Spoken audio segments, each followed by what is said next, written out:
राधे राधे, जय श्री कृष्णा। आज आपका दिन शुभ हो, मंगलमय हो, यही प्रभु जी से मेरी प्रार्थना है। आज है 9 दिसंबर 2025।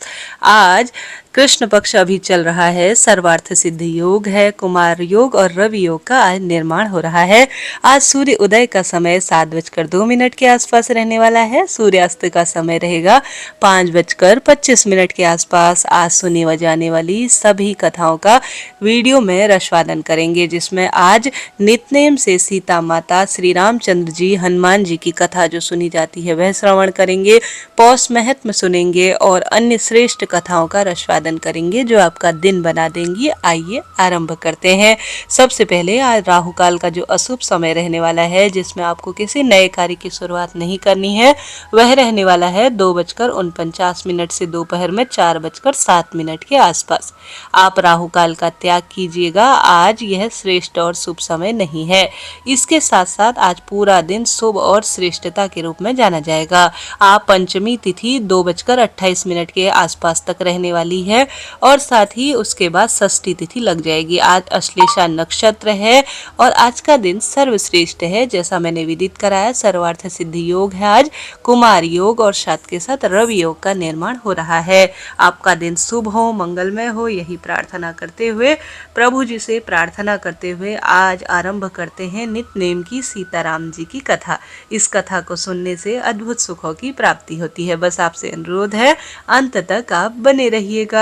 आरंभ करते हैं। यह कथा सीता माता कहती हैं और श्री रामचंद्र जी सुना करते थे। एक दिन श्री राम भगवान को किसी काम के लिए बाहर जाना पड़ा, तो सीता माता कहने लगी, भगवान मेरा तो 12 वर्ष का नित्य नेम अर्थात नित्य नियम है, अब 12 वर्ष हो जाएंगे तो मैं अपनी कहानी किसे सुनाऊंगी। श्री रामचंद्र जी कहते हैं, तुम कुएं की के पास जाकर बैठ जाना, वहां औरतें पानी भरने आएंगी और अपनी कहानी सुना देंगी। सीता माता कुएं की पाल के पास जाकर बैठ जाती है। एक स्त्री आई, उसने रेशम की जड़ी की साड़ी पहनी थी और सोने का घड़ा लिया हुआ था।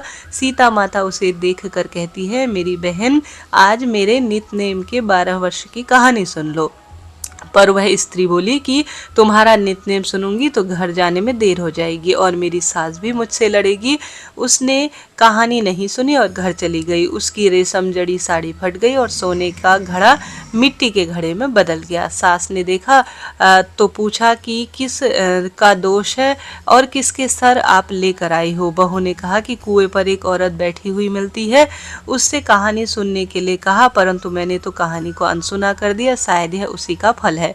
बहू की बात सुनकर अगले दिन वही साड़ी, वही घड़ा लेकर सास कुएं के पाल के पास चली गई। सास को वही माता सीता बैठी हुई अवस्था में मिली। माता सीता ने कहा कि बहन, मेरी कहानी सुन लो। सास बोली कि एक बार छोड़, मैं तो तेरी कहानी कई बार सुन लूंगी। राम आए, लक्ष्मण आए, देश के पुजारी आए, नित्यनेम का नेम लाए, आओ बैठो, आओ राम बैठो राम, तपी रसोई जियो राम, माखन मिश्री खाओ राम, दूध बताशा पियो राम, सूत के पल का मीठो राम, साल दुशाला बैठो राम, शाल दुशाला उड़ो राम, जब बोलूं जब राम ही राम, राम सवारे सबके काम, खाली घर भंडार भरेंगे, सबका बेड़ा कपार करेंगे। जय श्री राम, जय जय राम, जय श्री राम। सास बोली कि बहन, कहानी तो बहुत अच्छी लगी। कहानी सुनकर सास घर चली गई और उसकी साड़ी फिर से रेशम की जरी की बन गई। मिट्टी का घड़ा जो बना था वह सोने का बदल गया। बहू कहने लगी, सासू माँ, आपने यह सब कैसे किया? सास ने कहा, बहू तू दोष लगा के आई थी, अब मैं उस दोष को उतार कर आ गई हूँ। फिर बहू ने पूछा कि वह कुएं वाली स्त्री कौन थी? सास बोली, वह तो साक्षात सीता माता के स्वरूप में थी।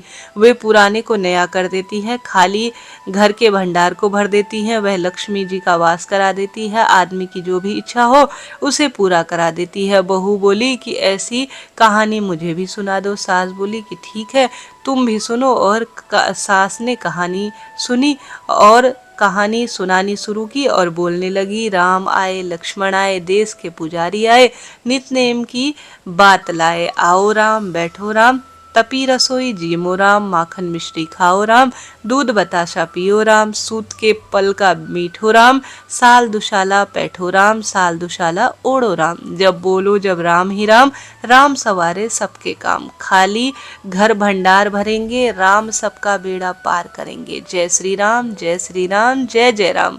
कहानी सुनकर बहू बोली कि कहानी तो बहुत ही अच्छी है। सास ने कहा कि ठीक है, इस कहानी को रोज कहा करेंगे। अब सास बहू रोज सवेरे उठती, नहाती धोती, पूजा पाठ करने के बाद नित्य नेम की सीता माता की कहानी कहती। एक दिन उनके यहाँ एक पड़ोस की औरत आई और बोली कि बहन जरा सी आँच दे दो।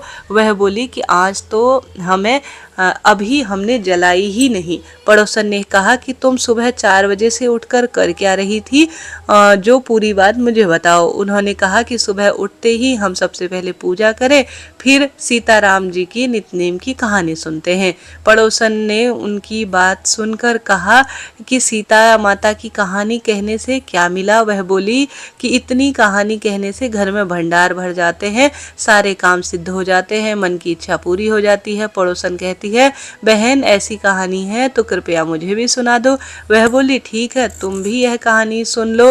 राम आए, लक्ष्मण आए, देश के पुजारी आए, नित्यनेम का नेम लाए, आओ राम बैठो राम। सारी कहानी सुनने के बाद पड़ोसन कहने लगी बहन कहानी तो मुझे बहुत अच्छी लगी। अब वह पड़ोसन भी नित्यनेम से सीताराम जी की कहानी कहने लगी। कहानी कहने से सीता माता के घर भी भंडार, सीता माता की कहानी कहने से भी पड़ोसन के घर में भंडार भर गए। अब तो पूरे मोहल्ले में नित्यनेम की कथा चल पड़ी, हर किसी की मनोकामना पूरी हुई। हे सीता माता, जैसे आपने उनके भंडार भरे, वैसे प्रिय श्रोताजन जो भी इस कथा को सुने उनके भंडार भरना। कहानी सुनने वालों के भी, कहानी कहने वालों के भी, और सभी के जीवन में सतबुद्धि, सतभाग और सतगति और सत संतान का वरदान देना। बोलिए सीता माता की जय, हनुमान जी महाराज की जय, श्री रामचंद्र भगवान की जय। प्रिय श्रोताजनों, आज मंगलवार है, आनंद तो आया यह कथा सुनने में, क्योंकि आज राम के नाम से हनुमान जी खींचे चले आते हैं। बोलिए रामचंद्र जी महाराज की जय, माता सीता की जय। प्रिय श्रोताजनों, आइए आज हनुमान जी और महादेव से जुड़ी हुई अन्य कथा का रसवादन कर लेते हैं। उससे पहले हम सुन लेते हैं पौष महीने का महत्व, जो स्वयं माता पार्वती को महादेव सुना रहे हैं पद्म पुराण से। वही मैं आपके समक्ष रोज प्रस्तुत कर रही हूँ। प्रथम अध्याय से आपने नहीं सुना है तो आप जरूर से उन वीडियो को सुन लीजिए। अब आइए आज एक श्रेष्ठ, जो कि आज इस महीने से जुड़ा हुआ महादेव द्वारा बतलाई गई बात है माँ पार्वती को, वह आपके समक्ष प्रस्तुत कर रही हूँ। बस आप पूरा सुनिए और रसवादन लीजिए, और बीच बीच में भगवान जी के जयकारे जरूर लगाइए। हर हर महादेव। आज के पौष महत्व में महादेव कह रहे हैं, श्री पार्वती जी ने पूछा, भगवान नंदन कुंड से निकलकर बहती हुई साबरमती नदी ने किन किन देशों को पवित्र किया, यह बताने की कृपा करें। श्री पार्वती जी बोली, देवी परम पावन नंदिन कुंड नामक तीर्थ से निकलने पर पहले मुनियों द्वारा प्रकाशित कपाल मोचन नामक तीर्थ पड़ता है। वह तीर्थ पावन से भी अत्यंत पावन और सबसे अधिक तेजस्वी और प्रभावी है। पार्वती जी कहने लगी, यहाँ मैंने ब्रह्म कपाल का परित्याग किया है, अतः मुझे यही कपाल मोचन तीर्थ की उत्पत्ति हुई। यह संपूर्ण भूतों को पवित्र करने वाला विश्वविख्यात तीर्थ तट हुआ। इसे कपाल कुंड तीर्थ भी कहते हैं। यह तीर्थों का राजा है। इस शुभ और निर्मल तीर्थ में देवता, नाग, गंधर्व, किन्नर आदि तथा आत्मा पुरुष निवास करते हैं। यह तीनों लोकों में विख्यात ज्ञानदाता और मोक्षदायक तीर्थ है। यहाँ स्नान करके पवित्र हो मेरा पूजन करना चाहिए। एक रात उपवास करके ब्राह्मण भोजन कराना चाहिए। यहाँ वस्त्र दान करने से मानव अग्निहोत्र का फल प्राप्त करता है। जो कोई इस तीर्थ में दर्शन व्रत करता है वह देह त्यागने के अनंतर निश्चय का शिवलोक में जाता है। भगीरथ के कुल में सुदास नाम एक महाबली राजा हुए थे। उनके पुत्र का नाम मित्रसह था। राजा मित्रसह सौदास नाम से भी विख्यात थे। सौदास महर्षि वशिष्ठ के श्राप से राक्षस हो गए। उन्होंने साबरमती नदी में स्नान किया, जिससे वह शाप जनित पाप से मुक्त हो गए। यहाँ नंदी तीर्थ में गंगा, यमुना, गोदावरी और सरस्वती आदि पुण्यदायक पवित्र नदियां निवास करती हैं। पृथ्वी के समस्त पतित प्राणी साबरमती के जल का स्पर्श करने से शुद्ध हो जाते हैं। जो मनुष्य यहाँ भक्ति पूर्वक श्राद्ध करते हैं उनके पितृ तृप्त होकर परम पद को प्राप्त करते हैं। इसके उपरांत महर्षि कश्यप ने उपदेश से साबरमती नदी ब्रह्मर्षियों द्वारा सेवित विकीर्ण वन में आई। उनका प्रबल वेग से बहता हुआ पर्वतों से टकराकर 7 भागों में विभक्त हो गया। उस सभी धाराओं से युक्त साबरमती नदी दक्षिण समुद्र में मिली। पहली धारा परम पवित्र साबरमती नाम से विख्यात हुई, दूसरे का नाम श्वेता, तीसरे का नाम बकुला या बलक्या या चौथी हिरणमयी बनी। चौथी पांचवी धारा का नाम हस्तिमती था जो सब पापों को नाश करने वाली थी। छठी धारा वेत्रवती के नाम से प्रख्यात हुई। यह श्रेष्ठ देवी व्रतकूप से निकली थी, इसलिए इसका नाम वेत्रवती हुआ। यह बड़े बड़े पापों का नाश करने वाली 7वीं धारा का नाम भद्रामुखी तथा सुभद्रा था। यह संपूर्ण जगत को पवित्र करने वाली थी। इन 7 धाराओं से भिन्न भिन्न देशों की पवित्र नदियां उत्पन्न हुई। एक ही साबरमती नदी 7 स्रोतों के स्वरूप में प्रतिष्ठित हुई। जो विकीर्णी तीर्थ में पितरों के उद्देश्य से श्राद्ध वह दान करता है उसे गया में पिंड दान करने से फल मिलता है। जो धर्म भ्रष्ट होने के कारण सद्गति से वंचित रहते हैं उनके पिंड दान और जलदान की क्रिया लुप्त होती है। वह भी विकीर्ण तीर्थ में पिंड दान और जलदान करने से मुक्त हो जाती है। अतः वेद त्रयी की विधि के अनुसार यहाँ श्रद्धा पूर्वक श्राद्ध का अनुष्ठान करना चाहिए। इस तीर्थ में कश्यप जी ने ब्राह्मणों को संबोधित करके कहा, द्विजवरो, यदि तुम्हें ऋषि लोक प्राप्त करने की इच्छा है तो इस विकीर्ण तीर्थ में जहाँ 7 नदियों का उद्गम हुआ है विशेष रूप से स्नान करो। यदि यहाँ स्नान किया जाए तो सब दुखों का नाश हो जाता है। यह विकीर्ण तीर्थ सब तीर्थों में श्रेष्ठ तथा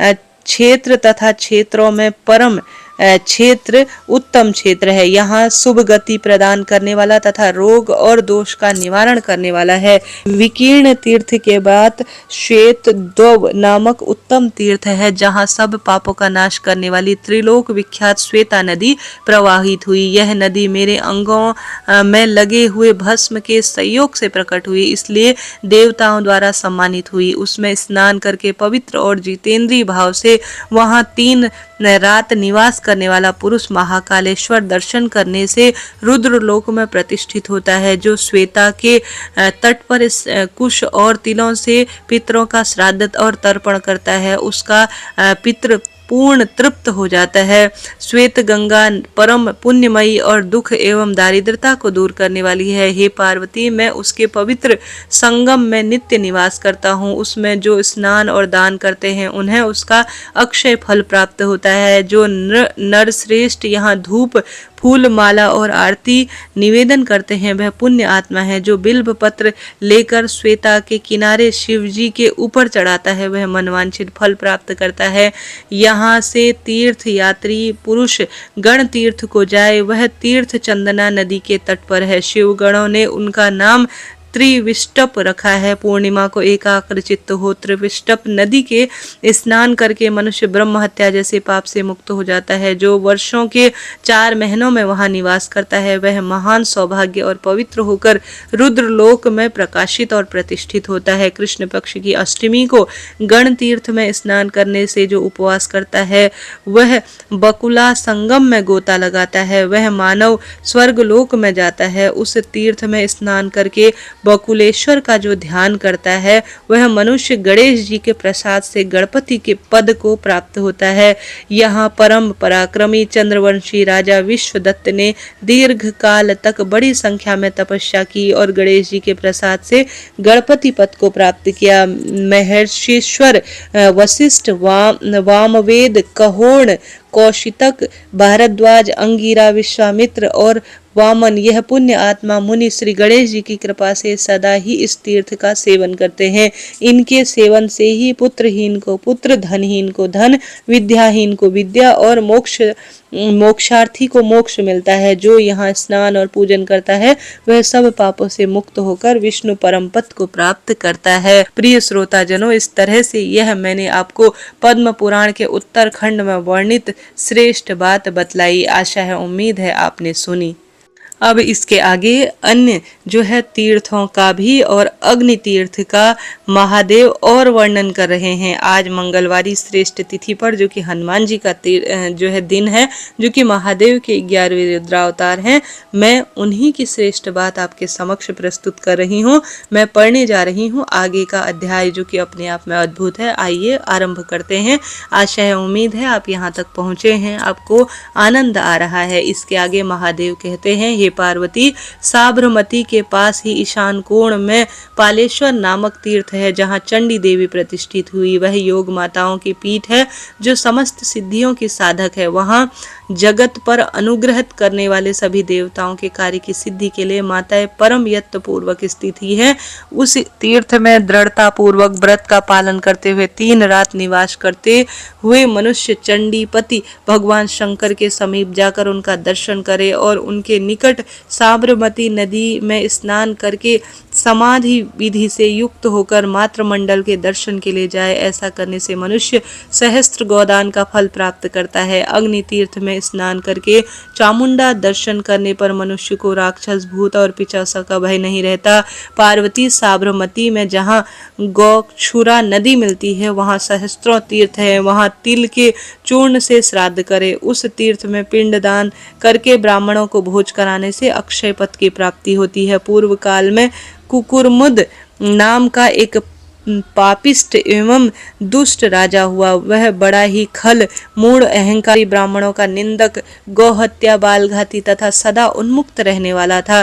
पिंडार नामक नगर में वह राज्य करता था। एक समय अधर्म में ही वह योग से उसकी मृत्यु हुई। मरने के बाद वह प्रेत हुआ। उसे हवा तक पीने को नहीं मिलती थी, अतः वह अनेक प्रेतों के साथ करुण स्वर में रोता और हाहाकार मचाता हुआ इधर उधर फिर रहा था। एक समय दैव योग से वह अपने गुरु के आश्रम पर जा पहुंचा। पूर्व जन्म में उसने जो पुण्य किए थे, उसके योग से वह गुरु का सत्संग उसे मिला। पार्वती, पूर्व जन्म में वह वेद व्यासी ब्राह्मण था और महादेव की पूजा और अतिथियों के सत्कार करके ही भोजन करता था। उस पुण्य के प्रभाव से वह श्रेष्ठ ब्राह्मण पुंडिर पुण्य में राजा कुकुरमुद के रूप में उत्पन्न हुआ। जब वह राज्य किया तभी मन और क्रिया द्वारा भी पुण्य कर्म में नहीं संलग्न था, इसलिए दैत्य मृत्यु होने पर वह प्रेतराज हुआ। सूखा हुआ मुंह, कंकाल शरीर, पीला रंग, विकराल रूप और गहरी आंखें, यही उसकी आकृति थी। वह महापापी प्रेत अन्य दुष्ट प्रेतों के साथ रहता था। उसके रोए ऊपर को उठे हुए थे। जटाओं से युक्त होने के कारण भयंकर जान पड़ रहा था। उसे इस रूप में देखकर आश्रमवासी करोड़ ब्राह्मण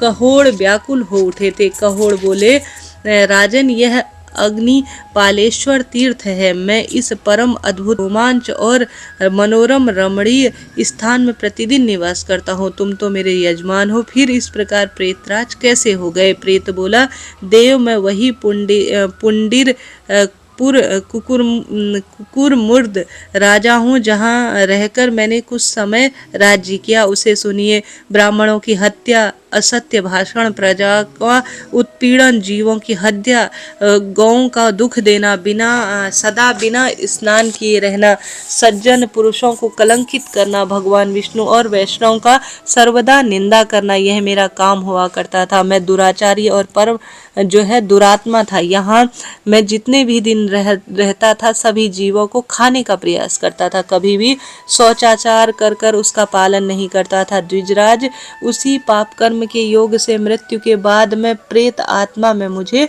जन्म लेना पड़ा। यहाँ नाना प्रकार के दुख सहने हुए मैं जैसे तैसे जीवन जी रहा हूँ। जिसके माता पिता, स्वजन एवं बंधु बांधव नहीं है, उसके लिए गुरु ही माता है और गुरु ही परम गति है। हे ब्राह्मण, ऐसा जानकर मुझे मोक्ष प्रदान करे। ककोहन ने कहा, राजन, मैं तुम्हारी प्रार्थना पूर्ण करूंगा। तुम्हारे साथ जो 11 प्रेत और हैं, इन्हें भी मैं तीर्थ में मुक्ति दिलाऊंगा। पार्वती यों कहकर ब्राह्मण कहोड ने अपने साथ तीर्थ में जाकर तिल सहित पिंडदान और जलदान किया। तीर्थ में मांस और तीर्थ का कोई विचार नहीं है। यहाँ जाकर सदा ही श्राद्ध कर्म करना चाहिए। यह बात पूर्व काल में ब्रह्मा जी ने मुझसे कही थी। अर्थात जब कहीं भी हम जब जाते हैं दिव्य स्थानों में, जैसे गया जी, पुष्कर जी इत्यादि, तो वहाँ पर तिथि का कोई मान नहीं है। जब भी वहाँ पहुँचना हो तब पार्वती जी कहते हैं अपने पितरों का श्राद्ध शिव जी कहते हैं पार्वती जी से कर देना चाहिए। ब्राह्मण के द्वारा श्राद्ध की क्रिया पूर्ण होने पर उस श्रेष्ठ तीर्थ में जो सभी प्रेत मुक्त हो गए और उत्तम विमान पर बैठकर मेरे धाम की ओर चले गए। सुरेश्वरी, जहाँ साबरमती के साथ गौछुरा नदी का संगम हुआ, वहाँ स्नान और दान करने से करोड़ों यज्ञों का फल हुआ। कपालेश्वर क्षेत्र में जहाँ अग्नि तीर्थ है, वहाँ साबरमती नदी मुक्ति देने वाली बताई गई है। देवी, अब मैं दूसरे तीर्थ हिरण्या संगम का वर्णन करता हूँ। यह महान तीर्थ है। पूर्व काल में जब साबरमती गंगा 7 धाराओं से विमुक्त हुई, उस समय वह ब्रह्म तनया सप्त स्रोत के नाम से विख्यात हुई। उसके 7वें स्रोत को हिरण्या कहते हैं। ऋक्ष और मंजुम के बीच में सत्यवान नामक पर्वत है। उसमें पूर्व दिशा में हिरण्या संगम नामक महातीर्थ है। इसमें स्नान और जलपान करने से मनुष्य शुभ गति को प्राप्त होता है। वहां से वनस्थली में जाए और पापहारिणी भगवान नारायण का दर्शन करे। यह वही स्थान है जहां भगवान नर और नारायण ने उत्तम तपस्या की। 1000 कपिला पशुओं का दान करने से सुंदर फल मिलता है। दशाश्वमेध तीर्थ का चंद्र ग्रहण और सूर्य ग्रहण करने से स्नान से जो पुण्य मिलता है तथा तुला पुरुष के दान से जिस फल की प्राप्ति होती है, उसी पुण्य को मनुष्य हिरण्या संगम में स्नान करने से प्राप्त कर लेता है। ब्राह्मण, क्षत्रिय, वैश्य तथा शूद्र जो भी हिरण्या संगम स्नान करते हैं, वह शिव धाम की ओर जाते हैं। देवी, मैं हिरण्या संगम के बाद आने वाले धर्म तीर्थ का वर्णन करता हूँ, जहाँ साबरमती गंगा के साथ धर्मावती नदी का संगम हो। वहां स्नान करने से मनुष्य धन्य हो जाता है और निश्चय ही स्वर्गलोक की प्राप्ति करता है। जो यहाँ धर्म द्वारा स्थापित तीर्थ का दर्शन करता है, वह पुण्य का भागी होता है। जो लोग वहां श्राद्ध करते हैं, वह पितृ ऋण से मुक्त हो जाते हैं। यहाँ से मधुराती तीर्थ की यात्रा करें। यहाँ पर सब पापों का नाश हो जाता है। मधुराती तीर्थ में स्नान करके मधुर संज्ञक श्री हरि का दर्शन करना चाहिए। कंसासुर वध हो जाने के पश्चात वहां भगवान श्री कृष्ण द्वारिकापुरी जाने लगे। उस समय उन्होंने चंदना नदी के तट पर 7 रात तक निवास किया। इसके बाद भोज, वृष्ट और अंधक वंशियों से घिरे हुए वह समस्त यादव वीरों के साथ मधुराती में आए और वहां विधि पूर्वक स्नान करके द्वारिकापुरी को चले और वहाँ विधि पूर्वक स्नान करके द्वारिकापुरी को गए। जो मनुष्य तीर्थ में स्नान करके मधुर नाम से विख्यात भगवान सूर्य की उपासना करता है और पौष और माघ महीने के श्रेष्ठ पक्षों में गोदान करता है, वह इस लोक में दीर्घ काल तक सुख भोगने के पश्चात सूर्य लोक को चला जाता है। प्रिय श्रोताजनों, यह मैंने आपको पद्म पुराण के उत्तरखंड में, जो कि महादेव द्वारा माँ पार्वती को संपूर्ण तीर्थों, यात्राओं और पितरों के तर्पण की बात बताई है, पौष महत्म बनाया है, वह आपको श्रवण कराया। आपने सुना, आपका धन्यवाद और आभार। आपको आनंद और ज्ञान की अनुभूति होगी। मैंने ऐसी भगवान जी से प्रार्थना की और आपको आनंद आया होगा। आज की कथाओं का रसवादन करने में आपको आनंद आया हो तो आप कमेंट्स बॉक्स में हर हर महादेव जरूर लिखें। कोई प्रश्न हो तो वह भी आप पूछ सकते हैं। आप सभी के लिए यह कथाएं रुचि कर रही हों तो राधे राधे जरूर लिखें। हर हर महादेव। जय श्री कृष्ण।